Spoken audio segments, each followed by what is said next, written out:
in the Philippines, we are celebrating right now the Father's Day.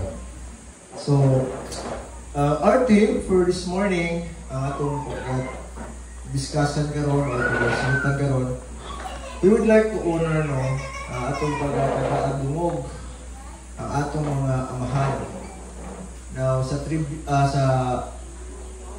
wake ni Lola, Lat Magdal, ipastorya mo ko, itawag ko, sinatog na ko, ikapoy lagi, ay emphasize nga dili lang si Lola Magdal ang akong honor, but also si Papa.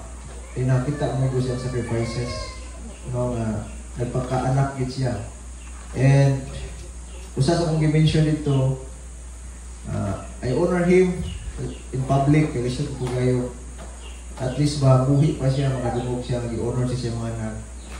Ako siyang ingnan niya, thank you for showing us the way. You're modeling us how to be a good son or a good daughter, no? Sa imong inahan or man. So this morning, ang atong verse would be Proverbs 20 verse 7.